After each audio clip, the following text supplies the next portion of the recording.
People in the East have woken up to this some time ago, but those of us in the Western financial system haven't woken up to this at all. And we're just beginning to think, well, what is going on here?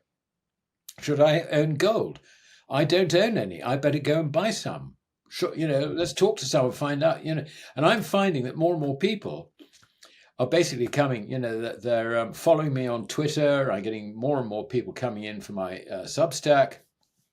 And, the rate at which people are joining is sort of beginning to accelerate a bit. Whereas really in the second half of last year, things were very, very quiet. In addition to trade policy concerns, President Trump has suggested auditing Fort Knox's gold reserves, a move that could potentially revalue the US Treasury's assets by approximately $750 billion. The current market sentiment has bolstered gold's status as a safe haven asset, with analysts suggesting that the $3,000 per ounce threshold is within reach.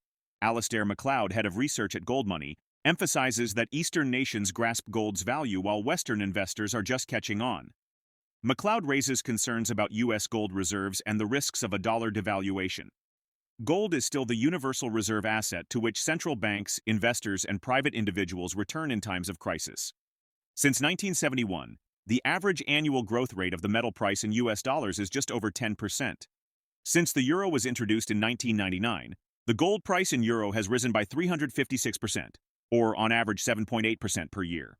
Looking at major fundamentals, Macleod notes Scott Bessent's plan for a gold-backed U.S. sovereign wealth fund but questions if Fort Knox and the New York Fed still hold the gold. Macleod suspects decades of leasing and price suppression have depleted U.S. gold reserves.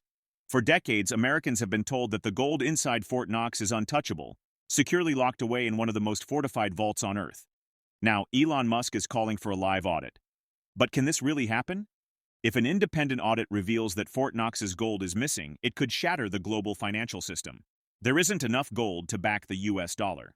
The United States holds around 261.5 million troy ounces of gold. The total U.S. money supply exceeds $20 trillion, necessitating about 272,430 metric tons of gold at current market prices. Ultimately, Macleod stresses keeping gold and silver outside the banking system to avoid government intervention. Now we present the clips of Alasdair Macleod's insights from their recent interview.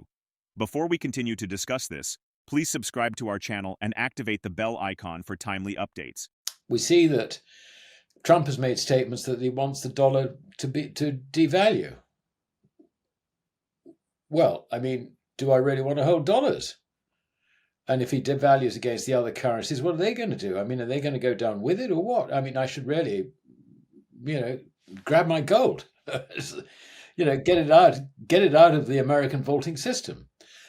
And then you get Scott Bessent saying, I want to set up a wealth fund, a US wealth fund, and gold will be central to it. Yeah, but hold on a minute. We all know that, that you open the doors in Fort Knox, and it's probably all the IOUs will be fluttering out from all the leased gold, which hasn't been returned, hasn't been audited. What is the position? Now, going back to me standing for delivery, and I sort of think, hold on a minute. There's a guy called Roosevelt dealt with this in a way which is not very friendly. He basically confiscated the gold. So, if they find that all the gold's missing in Fort Knox, and for that matter in the New York Fed, where are they going to get it? Are they going to come to me for it? This is what happened way back in 1933. Individuals didn't give up their gold and gold certificates, no. But where they had it stored in the banks gave it up so that, you lost it. Which is why, when I was at GoldMoney, we were always insisting that you've got to keep your gold and silver outside the banking system because it's just vulnerable. So, I think it's the uncertainties over, the potential exposure of the real true situation in terms of US gold. And also Trump running around saying, we want to devalue the dollar. Do you really want to hold the dollars? The answer is no. So you've got to hold gold. And I think that's why it's looking so good.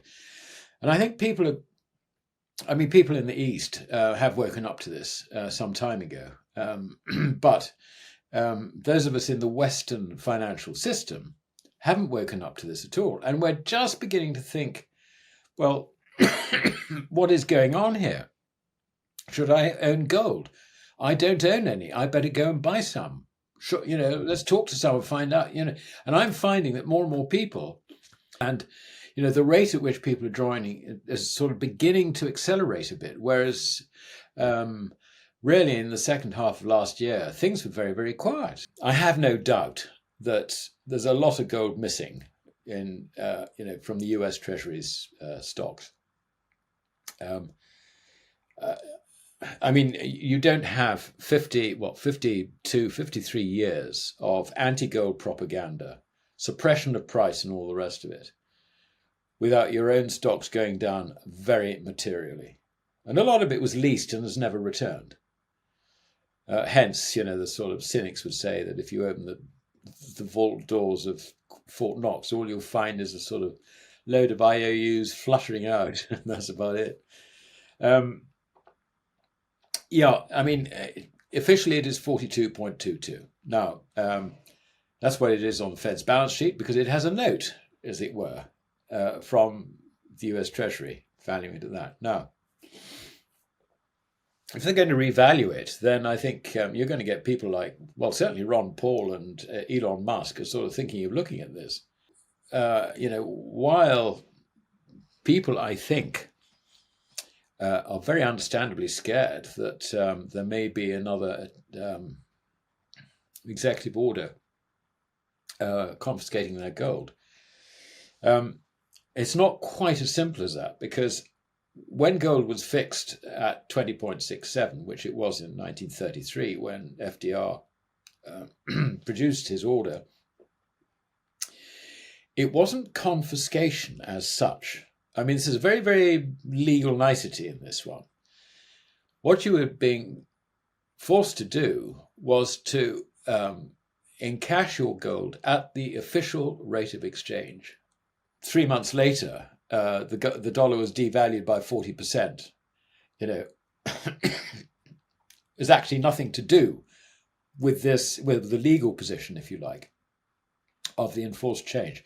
Nowadays, there is no gold standard. Well, there is at 42.22, but there's absolutely no way. It would be absolute uproar if Trump tried to do that. That would be definitely confiscation. I mean, plain and simple.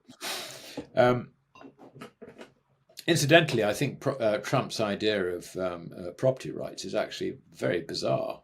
And this is another thing which I think will have frightened foreign owners of dollars and gold. According to precious metals analysts at Heraeus, gold demand in China is showing signs of a strong rebound even as physical flows from the UK to the US continue. There are also indications that solar demand for silver may be peaking. Market expert Alasdair Macleod points out that silver has faced a supply deficit for 7 years, with China playing a key role in controlling its price. He suggests China has stockpiled large amounts of silver to keep costs low for industrial use.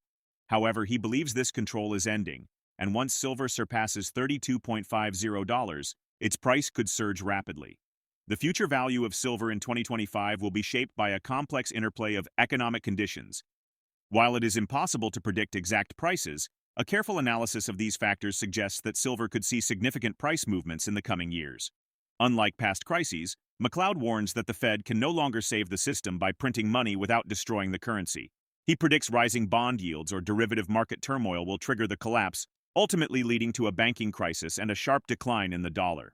There is sort of some residual moneyness, if I can use that word, in silver.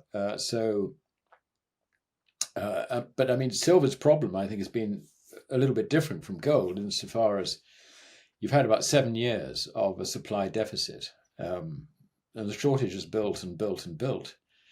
Now, I think the price has actually been controlled, particularly by China, which mines silver, quite a lot of silver. It's taken in doré from abroad, mines that. I think it's probably accumulated some quite large quantities of silver, and it doesn't really want to see the price up because it uses it as an industrial material. But I think that those days of control are probably coming to an end now. And if you look at the chart, which gives you the sort of, if you like, the psychology of it, I think once we get clear of this 32.5 level, it looks like it could run actually very, very fast. I mean, behind it all, we've got the largest credit bubble in history. I mean, ever. Whenever credit existed, and it existed before money, legally, we haven't had a credit bubble like this. This one's going to burst, and when it bursts, it'll take everything down with it. There is no way in which this one can be dealt with. There've been, from the sort of mid-80s, there've probably been about 6 bubbles, of which this is the last, where each one has been prevented from imploding. Last one was what they call the Great Financial Crisis. What did the Fed do? Took out its checkbook and it wrote an open check, and it said, here you are, you have all the credit you want, just don't go bust. All the banks, insurance companies, everybody, here are dollars. You don't need to worry about it. You won't go bust. We will reduce interest rates so that the cost of them will be negligible for you. This time, they can't do that. If they try and do it, they'll trash the currency. If they don't do it, then there's going to be multiple bankruptcies. The Fed is in not a good position on this. It really isn't. When this bubble bursts, and I think it will be rising bond yields that do it, it could be financial disruption in the derivatives markets, which gold is the canary in the gold mine on that one. But absent that, I mean, I think once we get rising interest rates and the bubble goes out of equities, bearing in mind that equities, etc., are all collateral for the banking system, a collapse of that basically starts imploding the banking system. And you get those bad debts coming up. What does the Fed do then? Tries to reduce interest rates. What happens to the dollar? It goes down. So I think that's the way it's probably going to. Despite gold's impressive run-up to nearly $3,000 per ounce, current price levels may represent an attractive entry point for investors. Since January 2025, gold has demonstrated consistent upward momentum, with each minor pullback followed by strong advances.